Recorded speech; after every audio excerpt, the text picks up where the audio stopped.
네, 지난 주일이 종교개혁 기념주일이었습니다. 그래서 종교개혁에 관한 말씀을 전하느라 제자의 삶에 대해서 마무리를 못했습니다. 그런데 오늘 드디어 이제 제자됨에 대한 말씀을 끝낼 수 있게 되었습니다. 물론 성경에서 제자에 관한 말씀들을 얼마든지 더 찾아가며 살펴볼 수도 있겠지만 이 정도로 마무리하는 것이 여러분들이 너무 길다 하다 하는 그런 느낌이 안 들 것 같아서 이번 기회는 이 정도로 마무리하고 다음 기회에 제자에 대해서 또 더 살펴보도록 하겠습니다. 원래 이 제자됨에 관한 시리즈로 말씀을 전하는 것은 권사 직분에 임하시는 분들을 격려하고 또 새롭게 각오를 가지고 직분에 임하기를 바라는 마음으로 제자의 삶 시리즈를 시작했습니다. 그래서 제자로 부르심을 받는다는 것이 어떤 것인지, 또 제자의 삶에 나타나야 하는 태도나 성품, 그런 것들은 어떤 것인지에 대하여 7번에 걸쳐서 오늘까지 이제 7번인데 살펴보아 왔습니다.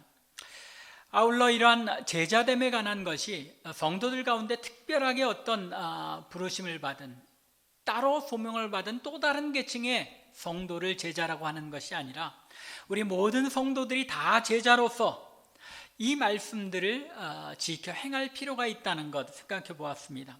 단지 직분자들만이 아니라 예수 믿는 성도들이라면 누구나 해당되는 말씀인 것 우리가 분명히 깨닫게 되었습니다. 저는 오늘의 말씀을 준비하는 내내 옛 생각이 났습니다. 제가 14살 때 이제 거듭남을 체험하고 주님을 위해 헌신하는 삶을 살겠습니다라고 기도한 후에 중고등부한 시절에 4, 5년 동안을 줄기차게 즐겨 불렀던 찬양이 있습니다. 그 찬송이 말씀을 준비하는 가운데 입에 맴돌았는데 I have decided to follow Jesus. I have decided to follow Jesus.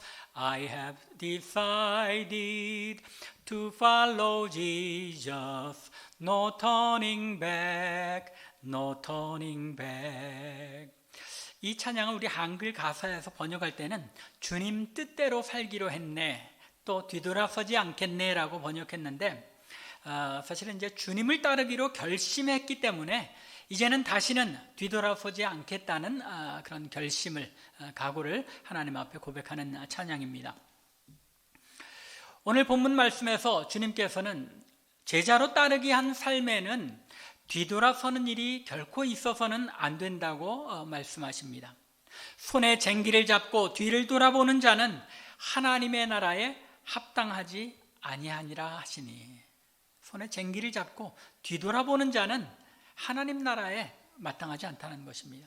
손에 쟁기를 잡는다고 표현하셨지만 이 말씀은 하나님 나라의 일을 하려고 나섰다는 것을 뜻하죠. 이미 쟁기를 붙들었다는 겁니다.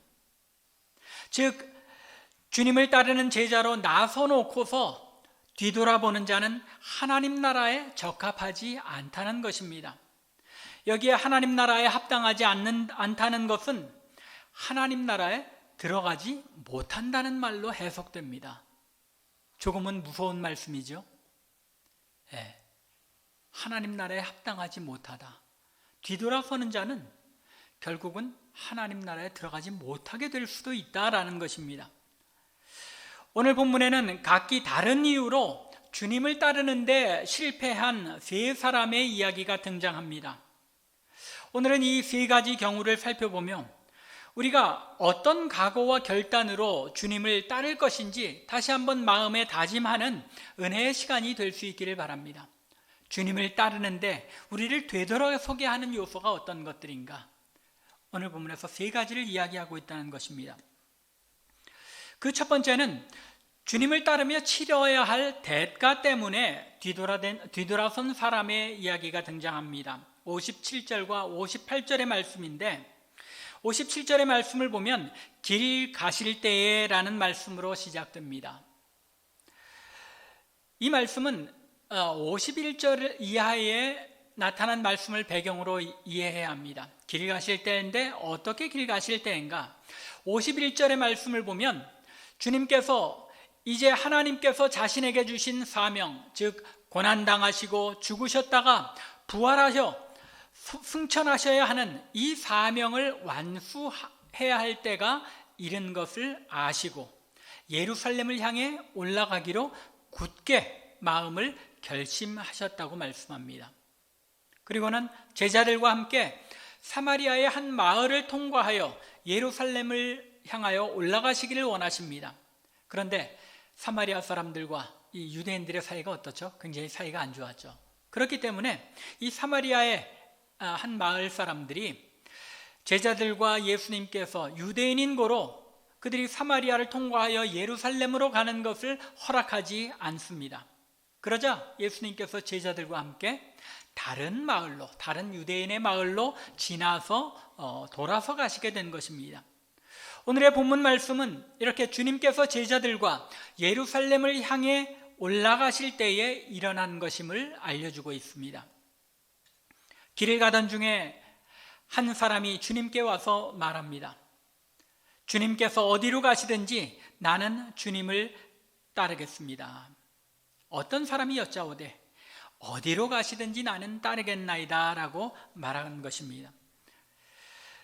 당시에 수많은 사람들이 복음을 듣고 심지어 병고침을 받기도 하였지만, 그리고 예수님의 그 가르침에 깊은 감동을 받기도 하였지만, 그들 중에서 조용히 가만히 예수님을 따라다닌 사람은 있었겠지만, 이 사람처럼 직접 주님 앞에 나와서 주님이 어딜 가시든지 나는 주님을 따르겠습니다 라고 결단하는 데까지는 이르지 못했던 것입니다.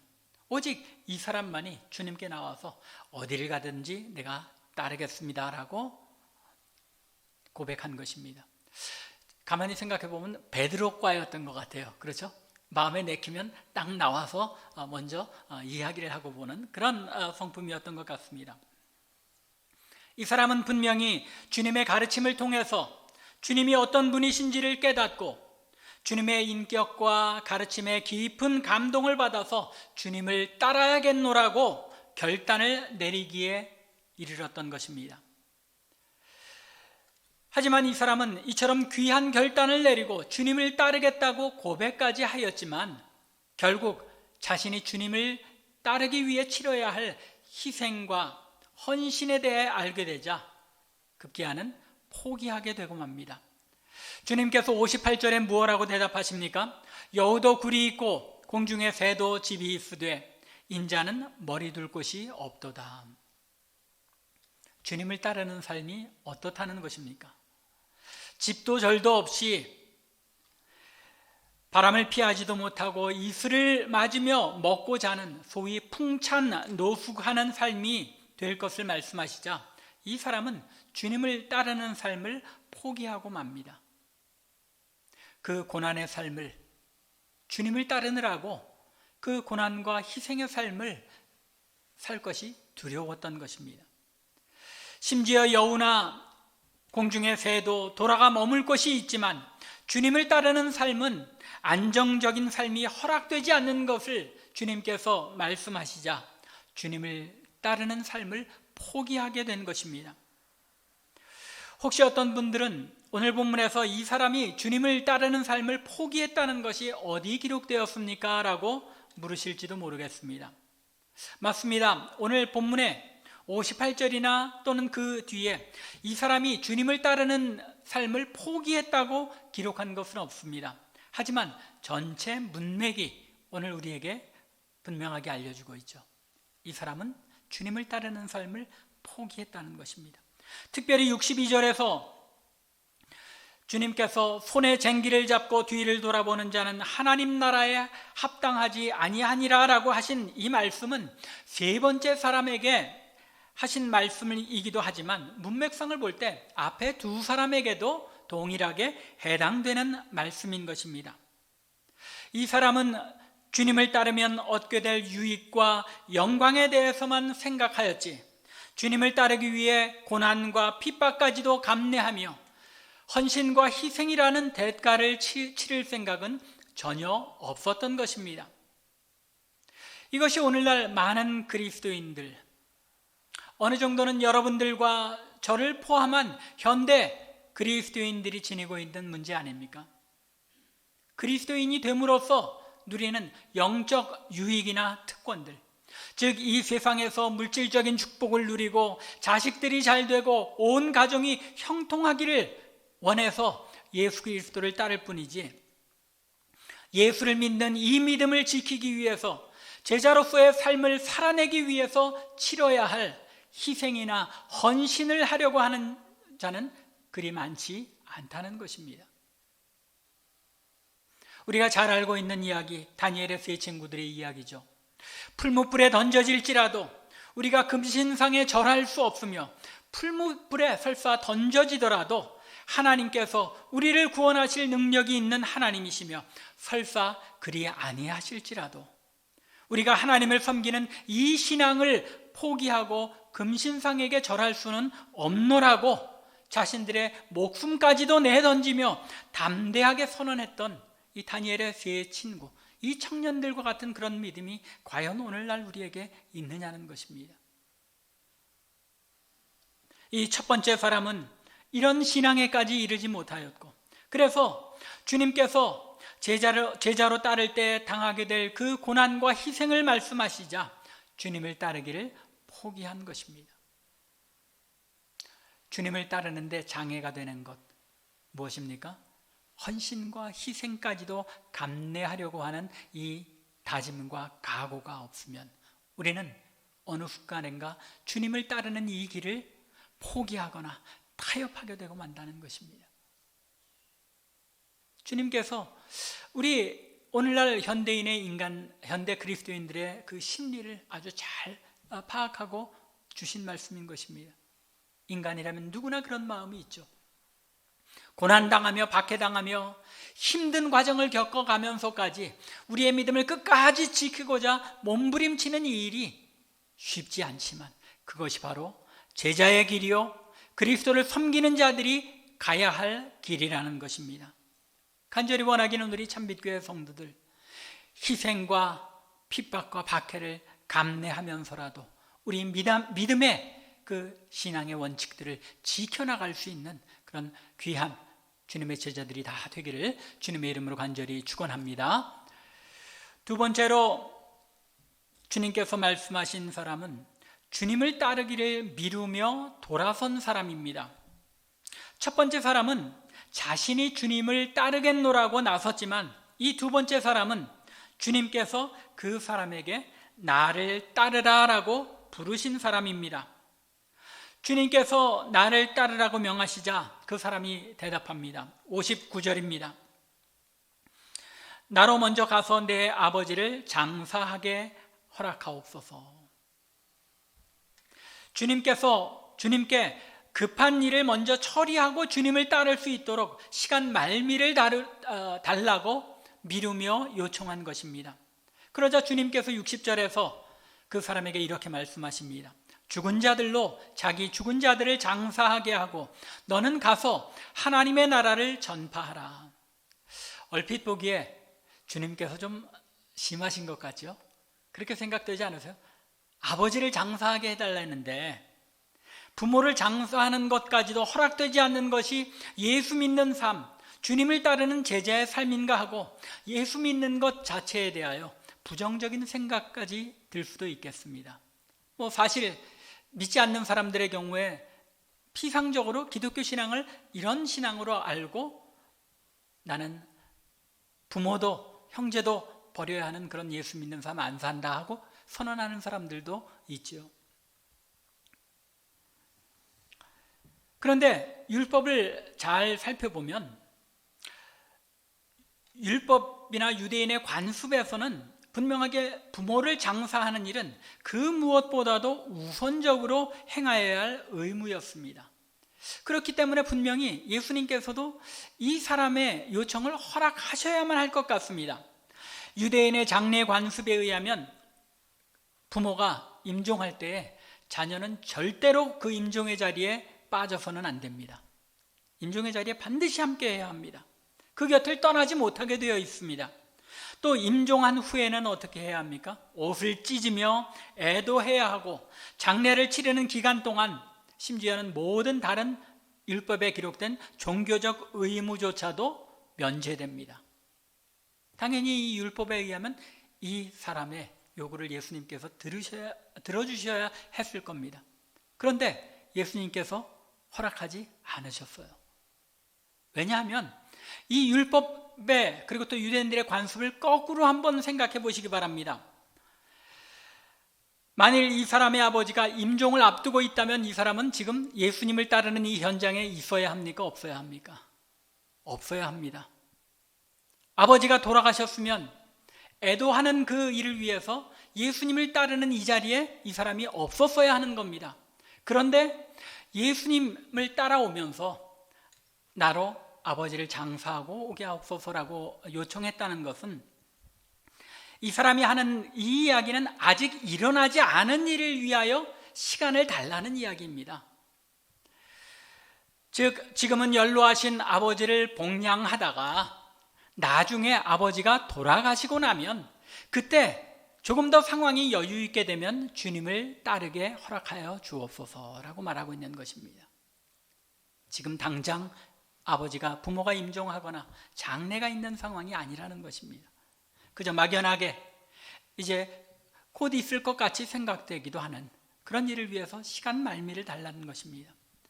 그게 언제가 될지 알 수 없는 상황에서 이 사람은 머뭇거리며 주님을 따르고자 결단을 내리지 못하고 시간을 연기해 주기를 요청하는 것입니다. 이것이 대부분의 우리 인간의 모습이고 또 이것이 사탄이 우리에게 사용하는 방법이기도 합니다. 흔히 우리는 대부분 주님 지금은 좀 내가 급하니까 급한 일 좀 먼저 해놓고 주님을 따르겠습니다. 주님의 뜻을 그때 가서 행하겠습니다 라고 말합니다. 주님 지금은 애들이 너무 어려서 조금만 키워놓고 교회 일 할게요.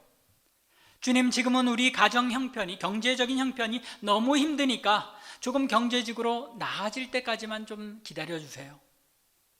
이런 말씀들 우리가 흔히 하고 있지는 않습니까?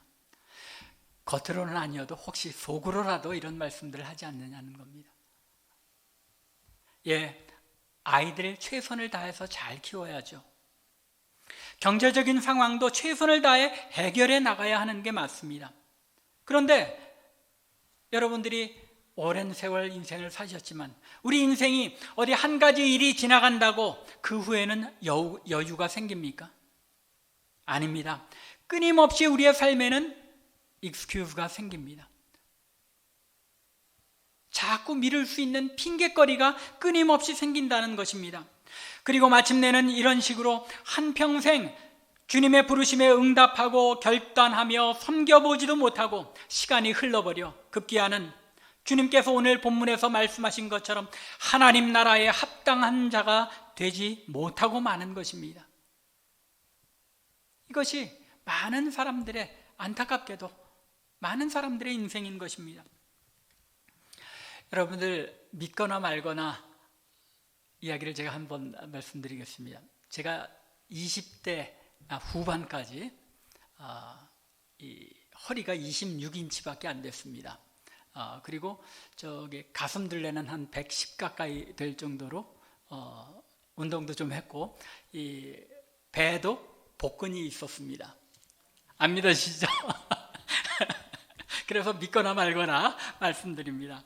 그런데 결혼해서 30대 중반쯤 되니까 배가 점점 나오기 시작합니다. 그때 생각으로는 언제든지 시간이 좀 나면 마음 먹고 옛날에 많이 했으니까 윗몸 일으키기도 좀 하고 팔굽혀펴기도 하고 또 앉았다 일어나는 셋업도 하고 그리고 동네 좀 뛰면 예전에 그 몸매로 언제든지 나는 돌아갈 수 있다라고 생각을 했습니다. 그런데 아직까지 그럴 시간이 안 났는지 못 났는지 여전히 이 몸매를 간직하고 있습니다.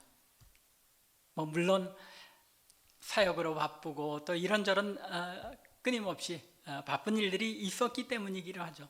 하지만 이것이 인간입니다. 오늘의 내 모습이 내일의 내 모습으로 계속되고 내일의 내 모습은 모레도 글피도 계속됩니다. 오늘 하지 못한 일은 내일도 못하고 모레 글피해도 못하는 것입니다. 지금 결단하고 주님을 따르지 못하면 끝없이 연기하고 미루다가 결국 뒤돌아선 자가 되고 만다는 것입니다. 오늘만 날인가? 내일도 있고 모레도 있는데 이것이 사탄이 우리에게 씌우는 가장 효과적인 올무인 것을 아셔야 합니다. 우리의 마음에 하나님의 뜻이 이렇구나 하고 깨닫는 그 순간이 성령께서 우리로 하여금 결단하기를 원하는 시간인 줄로 믿으시기 바랍니다. 그 순간순간 결단하고 순종하지 않는다면, 그리고 내일로 또 다음으로 미룬다면 우리는 끊임없이 미루다가 하나님 나라에 합당치 못한 자가 될 수도 있다는 것입니다. 간절히 원하기는 우리 참빛교회 성도들 그 마음속에 하나님의 뜻이 깨달아지고 하나님께서 우리로 하여금 하나님의 뜻이 무엇인지 들려주실 때에 그때그때 결단하고 각오하며 순종하는 여러분들 되시기를 주님의 이름으로 간절히 축원합니다. 마지막 세 번째 사람은 자신의 목표에 혼동이 생겨서 뒤돌아선 사람입니다. 먼저 가족과 작별하고 와서 주님을 따르겠다고 이야기합니다. 이 세 번째 사람은 얼핏 보면 부모를 장례하고 와서 주님을 따르겠다고 말한 사람과 크게 별반 다를 것이 없는 것처럼 생각되기도 합니다. 그런데 여기에는 조금 차이가 있습니다. 첫 번째 사람은 자기가 와서 주님을 따르겠다고 한 사람이었습니다. 그리고 두 번째 사람은 너는 나를 따르라 하는데 미루었던 사람이었습니다. 그런 면에서 본다면 첫 번째 사람과 두 번째 사람은 막 초청을 받거나 자신이 자원한 사람이죠. 아직 제자가 아닌 사람입니다. 주님께서 제자로 부르기를 원했던 사람이 두 번째 사람입니다. 그런데 이 세 번째 사람은 뭐라고 주님께 표현하고 있는지 잘 보시기 바랍니다. 주여 내가 주를 따르겠나이다마는 이라고 말합니다. 주여 주를 따르겠나이다마는, 이미 이 사람은 예수님을 뭐라고 부르고 있습니까? 주님이라고 부르고 있습니다. 이미 제자일 가능성이 있는 것입니다. 그리고 내가 주를 따르겠나이다마는 이라고 한 말은 이미 주님을 따르기로 마음먹은 것을 내가 지키겠습니다마는 이라는 그런 뜻이 담겨 있죠. 즉 이 사람은 이미 제자인 사람이라는 것입니다. 그런데 이제 제자로 이미 나섰던 사람이 먼저 가족을 작별하고 돌아오겠다는 것입니다. 주님께서 손에 쟁기를 잡고 뒤를 돌아보는 사람으로 비유한 이유가 바로 여기에 있습니다. 주님을 따르기로 했다는 것, 이미 손에 쟁기를 잡고 있는 사람이라는 것입니다. 그런데 다시 뒤돌아보고 있다는 것입니다. 여러분들, 이미 손에 쟁기를 잡고 밭을 갈기 시작한 사람이 앞을 보지 않고 뒤를 보면 그 밭고랑이 어떻게 됩니까? 밭고랑이 삐뚤빼뚤 갈 수밖에 없죠. 밭을 똑바로 갈 수가 없는 것입니다. 쟁기를 잡고 밭을 가는 사람이 어떤 방향으로 밭을 갈아야 하는지 목표와 방향을 똑바로 고정시켜 놓고 그것만 바라보면서 가지 않으면 밭은 삐뚤빼뚤하게 될 수밖에 없다는 것입니다. 이미 하나님 나라를 목표로 정한 사람이 다시 세상을 돌아보면 하나님 나라의 일을 올바로 수행할 수 없다는 것입니다. 예수님을 주라고 고백했다는 것, 무슨 뜻입니까? 주님께서 내 삶의 주인이요 내 삶의 왕이심을 고백하는 표현이 주여라는 표현입니다. 주님의 뜻에 순종하는 삶을 살겠다는 표시가 주라는 표현인 것입니다. 그런데 이 사람은 주님을 따르는 제자기는 한데 내 삶은 내 계획대로 잠시 내 뜻대로 이룰 수 있도록 허락해 주옵소서라고 주님께 요청하고 있다는 것입니다. 제자로서 주님의 목표가 나의 목표가 되고 주님께서 가라 하는 곳에 주님께서 가라 할 때 가고 서라고 할 때 서겠다는 것이 아니라 자신의 삶의 계획도 스스로가 진행해 가면서 주님을 따르겠다는 것입니다. 여기에 이 세 번째 사람의 문제가 있는 것입니다. 마음에 두 마음을 품고 있는 것입니다. 제자로서도 살기는 살겠는데 내가 급하다고 생각되는 건 내가 좀 하고 그리고 주님을 따를 수 있게 해주십시오 라고 말하고 있는 것입니다.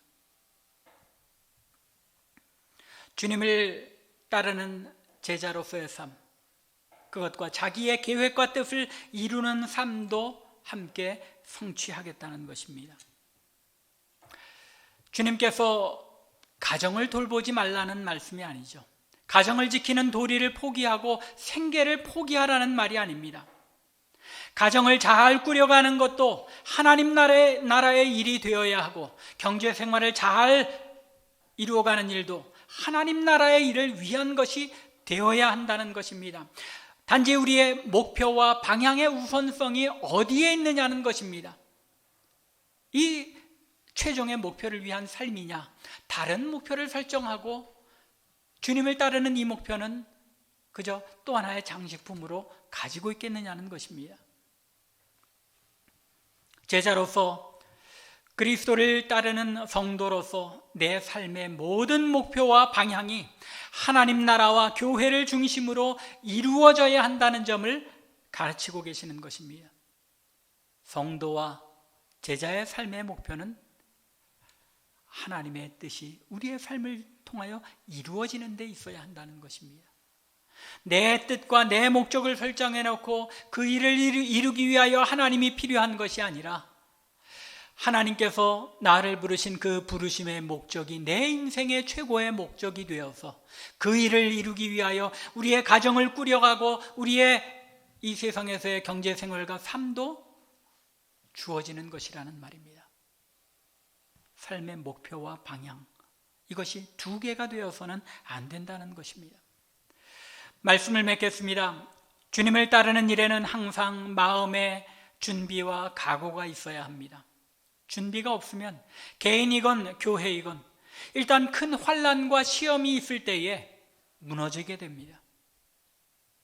우리의 신앙이 그렇잖아요. 아무런 준비 없이 큰 환난을 닥치게 되면, 아무런 각오 없이 큰 위기를 닥치게 되면 우리는 타협하고 어떻게든지 그것을 모면하려고 하는 그런 생존 본능이 작용합니다.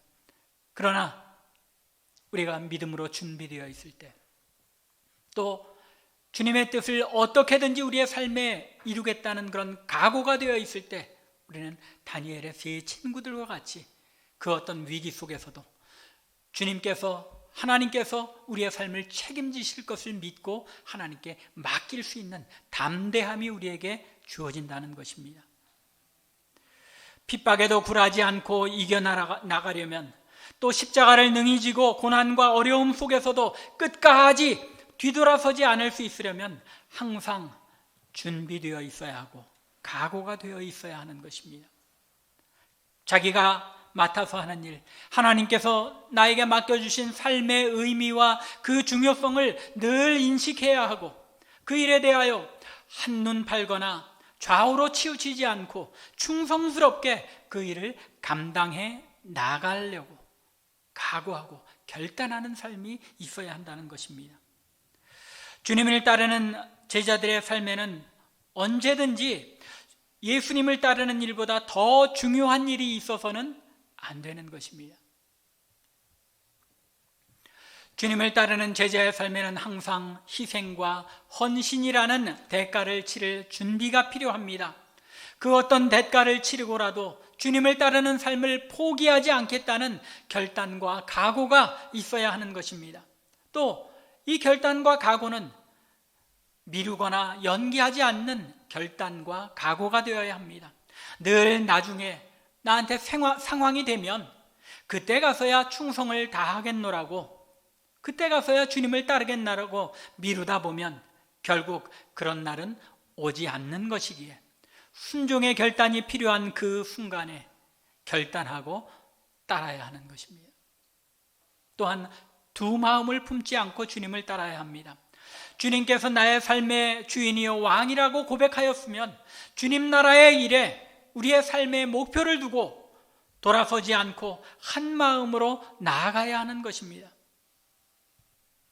뒤돌아보다 큰 낭패를 본 사람이 있죠. 누굽니까? 롯의 아내죠. 뒤돌아보다가 소금 기둥이 되어버렸습니다. 롯의 아내의 교훈을 우리가 기억할 수 있기 바랍니다. 주님을 따르기로 한 제자요 성도이기에 이제 우리에게 필요한 것은 뒤돌아서지 않고 주님만을 바라보며 나아가는 길입니다. 간절히 원하기는 이번에 새로 세움을 받은 6분의 권사님들 뿐만 아니라 우리 참빛교회 온 성도들이 제자로서 그 어떤 희생과 대가가 따르고 그 어떤 유혹이 우리를 미혹한다고 하더라도 뒤돌아서지 않고 제자의 길을 가며 주님만 따르는 성도와 교회 될 수 있기를 주님의 이름으로 간절히 축원합니다. 기도드리겠습니다.